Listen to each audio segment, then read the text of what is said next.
సంక్షేమ పథకాలు మాత్రమే ఇస్తున్నారు, ఎటువంటి అభివృద్ధి లేదని టీడీపీ పార్టీ ప్రధాన ఆరోపణ చేస్తూ వస్తున్నారు. దీన్ని మీరు ఎలా తిప్పికొడతారు? జాబ్ కావాలంటే బాబు అన్నాడు, నిరుద్యోగ 2000లో ఏది లేదు, టైం కామెంట్ చేసి ఆఖరి ముసలి కన్నీరు కాల్చుకుంటూ నేను వచ్చాను, ఇచ్చేస్తాను, మళ్ళీ ఓట్లు వేసేయండి అనేదో మళ్ళీ లాస్ట్ పసుపు కుంకుమ అని 10,000 వేయడం మొదలుపెట్టాడు.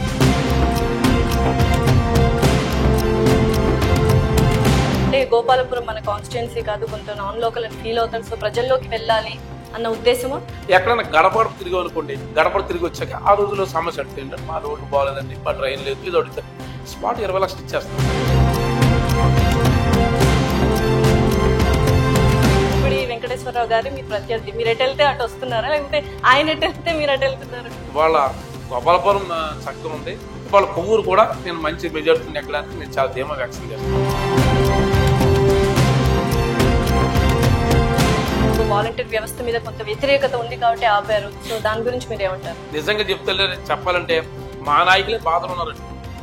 బాధ అంటే మాకు ఎవరు తెలియకుండా వాలంటీర్ ద్వారా ఇంటికి పెన్షన్ ఇచ్చేస్తారు. కొవ్వూరు నియోజకవర్గంలో తానేటి వనిత గారు కొంత కమ్మ సామాజిక వర్గానికి దూరం పెట్టారు అని వినికిడి. వాళ్ళపై నిజం చెప్పాలంటే రాజకీయ నాయకులు ఎలక్షన్ ముందు ఇచ్చిన వాగ్దానాలు నెరవేర్చరండి. సో మిమ్మల్ని మార్చారు, ఓకే, మీకు ఒక క్లారిటీ ఉంది ఎందుకు మార్చారు, వాళ్ళని ఎందుకు మార్చారు టీడీపీ వాళ్ళని అంటే వాళ్ళనే అడగమంటారా? ఏమంటే పని చేయనోడు ఏదో కౌలు చెప్తాడు. 2014 నుంచి 19 వరకు మాట ఇచ్చాడు తప్ప ఏం చేశాడు చంద్రబాబు నాయుడు?